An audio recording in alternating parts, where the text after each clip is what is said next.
I'm Heidi Hutner, and today I'll be speaking with Dr. Robert Bullard, the father of the environmental justice movement, one of my great heroes, incredible sociologist doing work on environmental racism.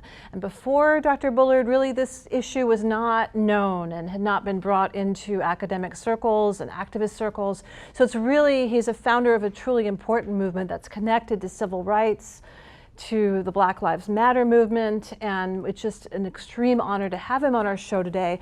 Hello, Dr. Bullard, welcome. Thank you for joining us. Thanks for having me. So it's, as I said, it's truly an honor. I come from a history of civil rights activists in my family. My parents were very involved, so for me it's just really exciting to have you on. I have many things to ask you, but why don't we start with how you came to this work and how it all started? Well, it was purely accidental in terms of how I got involved in working on an environmental case way back in 1978 in Houston, Texas. And my wife asked me to collect data for a lawsuit that she had filed in Houston trying to stop a landfill being located in a predominantly Black middle-class neighborhood. And so I was drafted. I was pushed into, forced into doing this, pressed into duty. And so it was not something that I planned. And once I started looking at where landfills, incinerators, and other kinds of waste facilities are located, it became very clear that these were not randomly distributed. And so from 1978 up until now, I have been still working on these issues. Unfortunately, we still have to work on them. So the beginning for you was in the 70s and 80s in Texas. And then I know your book, Dumping on Dixie, which is, your first big work. And in that, you looked a lot at Louisiana and cancer alleys. How did you come to that work? Well, after I discovered that 100% of all the landfills in Houston were located in, city-owned landfills were located in predominantly Black neighborhoods. And I wanted to know, is this, but Blacks only made up 25% of the population. I wanted to know, is this a Houston phenomenon, or is this something that's happening all over the South? And so I started to look at Dallas. All the lead smelters in Dallas were located in Black neighborhoods. I wanted to see what's happening in Louisiana, Cancer Alley. And so I started to focus on the South, and from Texas all the way up to West Virginia, I found a pattern that was not random, that Black communities were getting more than their fair share of pollution and dumping and environmental hazards, and that clearly was a case of environmental racism.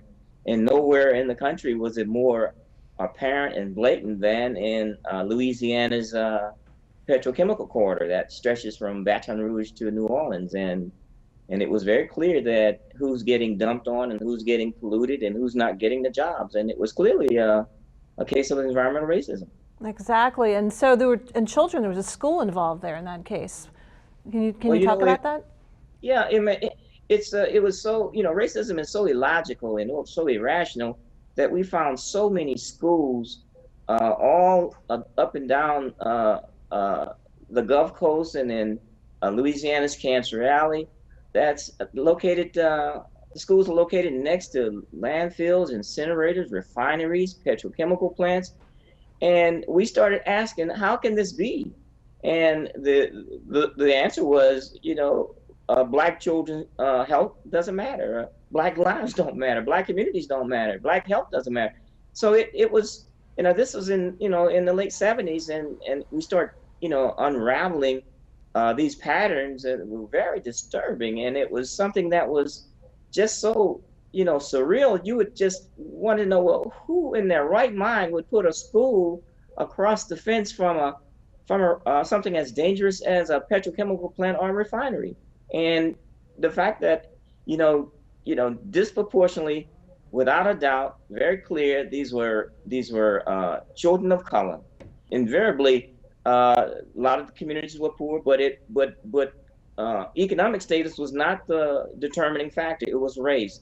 We also found that middle income neighborhoods that were of color were as likely to be located near these dangerous facilities than poor communities. So this was not just a poverty thing. Race trumped class when it came to who gets dumped on. Absolutely shocking. So Talk to me a little bit about Katrina. I know that was sort of the next step, that you've done work on that, and what happened there and how that's tied to environmental racism. Yeah, we were looking at the impact of natural and man-made disasters in the United States before Katrina. As a matter of fact, we started collecting data for a project, and we were at the point of collecting data on natural disasters in July, and Katrina hit in August. And so we had to put that book down because of the devastation in Katrina. But the fact that the communities that were the most vulnerable before the storm, before the levees breached in New Orleans, and this was a man-made disaster.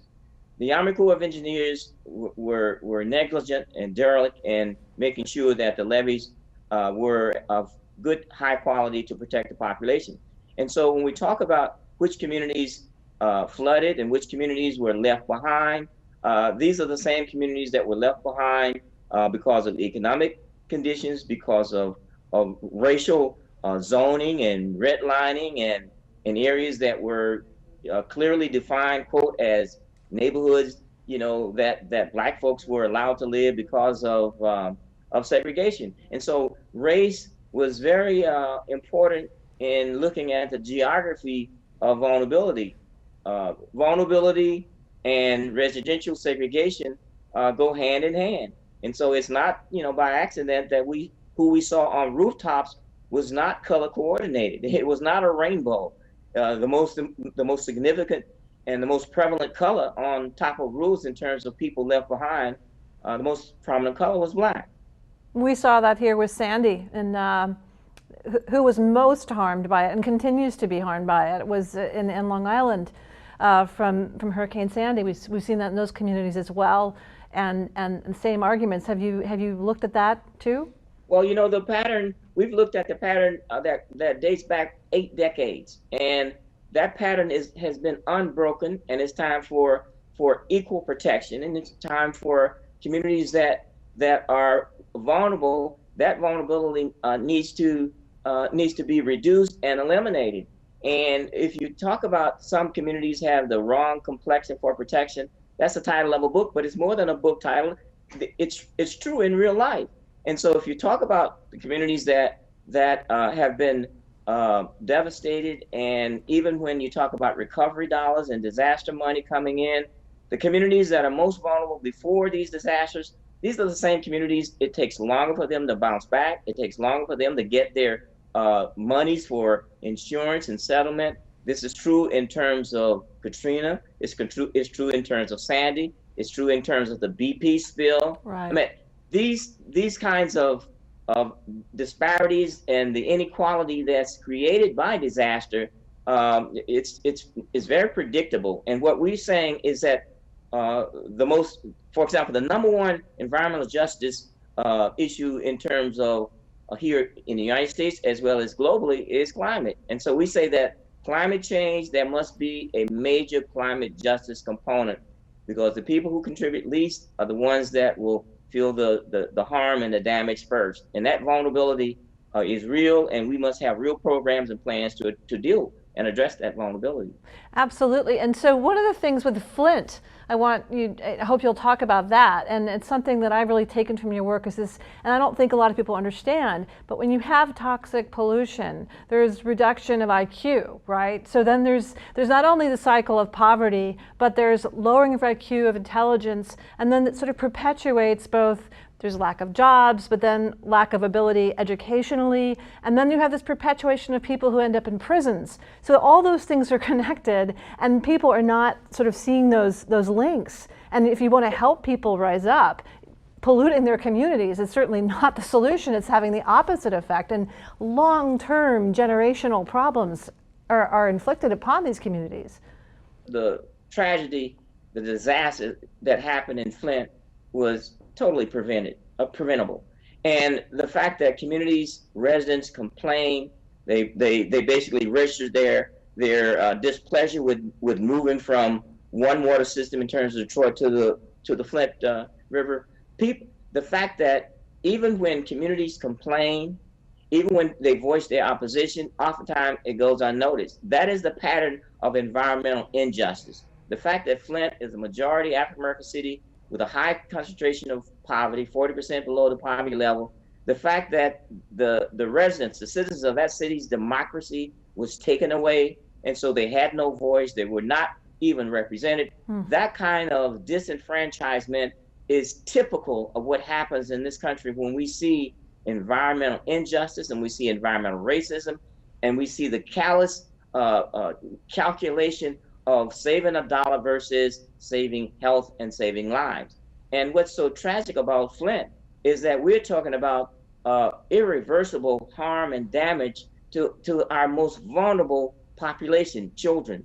And the fact that this is a crime against humanity, this is a crime against Americans, it's a crime against one of the worst crimes. And it's more than giving those who are responsible a pink slip. Folks need to go to jail who are responsible for this.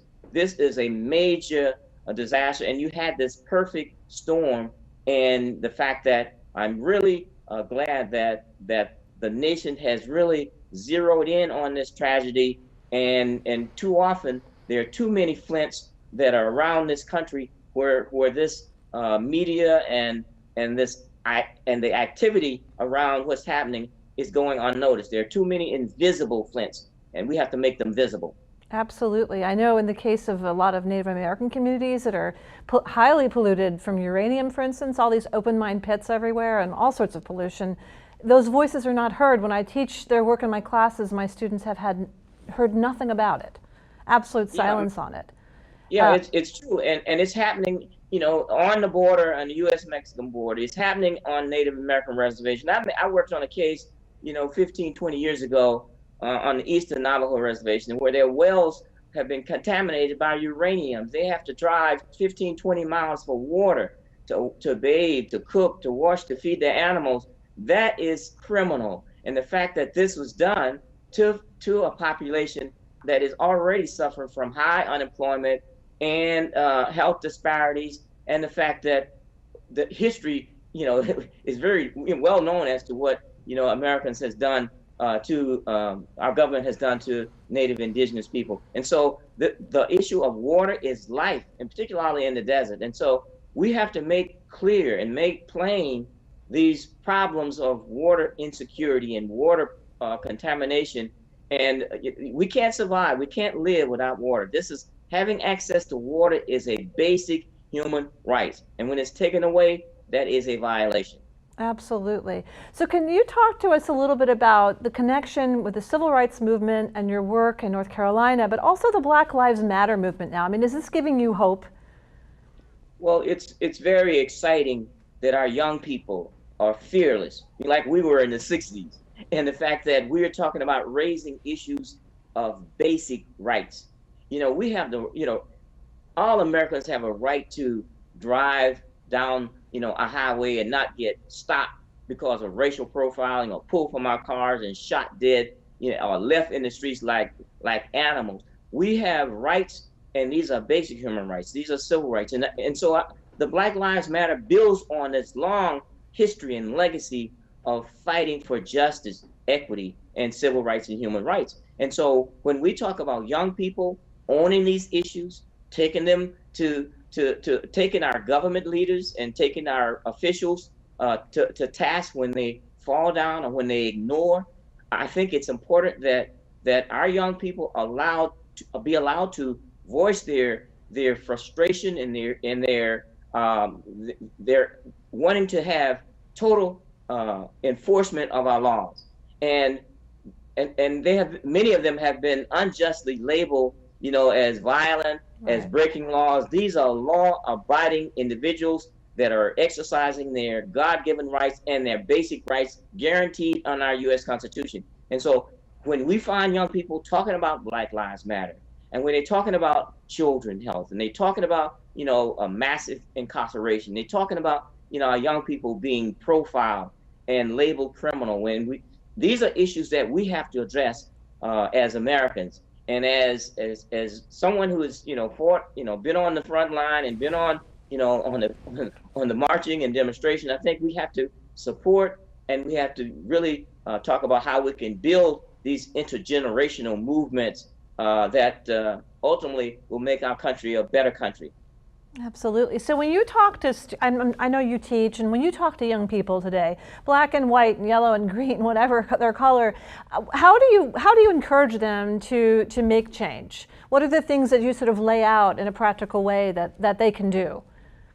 Well, I think it's important that for young people, and particularly students who I'm in contact with all the time, millennials, that the issues and decisions that are being made in Congress, that are being made in terms of global treaties that are being made, they will inherit that, and so they have to be at the table, in the room, informed and participating in that process. And so the fact that young people now are working on all kinds of issues. We have very skilled and educated and trained young people to do all kinds of things, and understanding that the fight and the struggle for justice and equality in this country is not a sprint. I mean, many of us have been working on these things for decades. It's more like a marathon. You know, you pass the baton and you run this marathon, you run it 26 miles, and then you pass it off to the next marathoner. This race is a marathon relay. We have to make sure that our young people understand that change will not happen, next year. There will be some incremental change, but we have to work on these issues for the long term and make it better for the next generation and the next generation. And at some point in time, we will get to the point of where race will not be the driver for who gets the job, who gets into school, who gets to the point where all the benefits are accrued to them. We'll be at a point where zip code would not be the best predictor of health and well-being. But we have to make sure that we go in this struggle and go in this fight for the long haul. Absolutely. So let me ask you another question, which is about the big green movements. Do you feel that the big names, it's Greenpeace and Sierra and NRDC and EDF and so on, do you feel that they're picking up on this issue enough? Are they doing enough with environmental justice? Are they fighting this issue hard enough? Well, we have been, working with and working on the green groups for more than 3 decades. We've seen some progress, but for the most part, and as the studies will show, and as one excellent study report done by Dr. Dorceta Taylor at the University of Michigan, which shows that the green groups pretty much are still white, and that they are working on diversity, but it's more than diversifying racially and ethnically these green groups. We have to also diversify the funding. Most of the green groups still get the lion's share of the funding, even as as our country becomes more and more diverse. And so we're talking about diversifying the green groups when it comes to their boards, their staffs, and their issues, but also diversifying the funding that will go to our people of color organizations and groups and institutions, so that we can also compete, so that we can also, be at the table when it comes to these domestic environmental policies and these global policies, particularly when it comes to energy, a green energy economy, and when we talk about climate.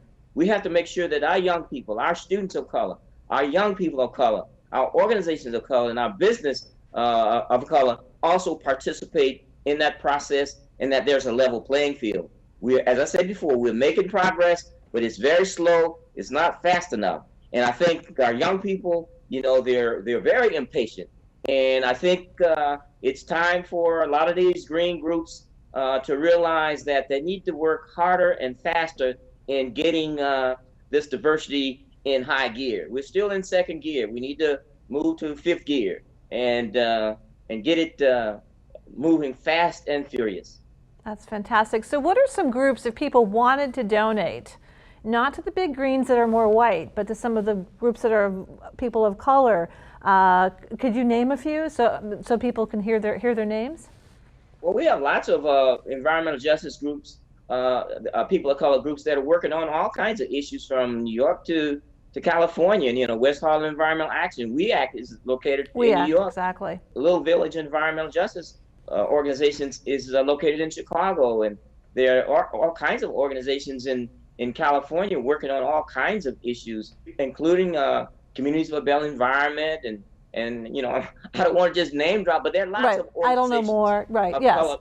most of them and many of them, the vast majority of them are under-resourced. And I think Exactly. when we start to diversify that funding, we can get more bang for our buck by having those organizations that are based in those communities where the issues are. Indigenous Environmental Network, I mean, their base is Indigenous people, and so they need to be supported. Exactly.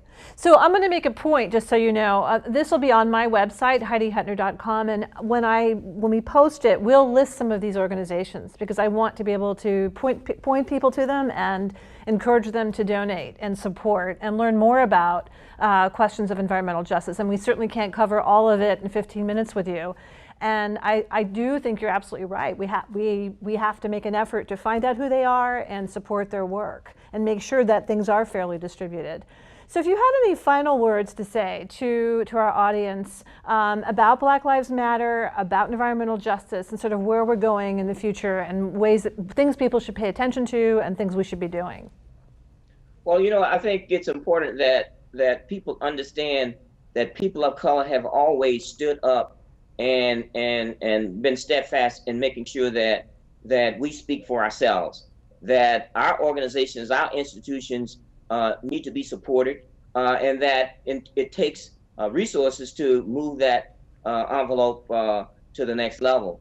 And the fact that some of us have decided that, for example, that the historically Black colleges and university need to come together and form this consortium. And we've done that to work on climate, energy, sustainability, to work on food security, work on health. I mean, the fact that our consortium is right now is 22 Black universities that stretch from Texas all the way up the Gulf Coast, South Atlantic, all the way to Pennsylvania. We're saying that we're going to train the next generation of leaders to work on environmental issues. Our scientists, our educators, planners, community organizers, and we're going to do this for our next generation. We're not going to ask permission. We're just going to do it. And that's what's happening in communities of color all across this country, where people are saying we're going to speak for ourselves and do for ourselves. And that kind of empowerment, that kind of independence will make a difference going forward. That's really fantastic, and I will certainly share all of this with my students and our viewers, and I do encourage everyone to follow Dr. Bullard's work. He truly is the father of the environmental justice movement, an essential piece of environmentalism and sustainability and our future. Black people and people of color have been disproportionately harmed by environmental justice issues, by climate, by toxic pollution, by nuclear pollution. We heard about the whole uranium question in Native American communities. Thousands of open pits of uranium are all over the United States, and those communities are being harmed and they're not being cleaned up. And this goes on and on. The list is really endless. We've seen Flint. And I think it's a really important moment and why we brought Dr. Bullard on, because with Black Lives Matter and Flint, this issue is key. And we cannot let it go on. It is a violence to children in our country, and it's really an abomination. So I want to thank you so much, Dr. Bullard, for coming on. You're just a hero, an American hero, and your work is extraordinary. Thank you so much. And we will have, as I said, all this information will be on my website, HeidiHutner.com, with links so you can go learn more, find out more, and donate, contribute, go to these events, and listen, because we as white people, we need to listen. We have a lot of listening to do and a lot to learn. So thank you so much. Keep watching our shows, learning. We are so glad you're here. Thanks.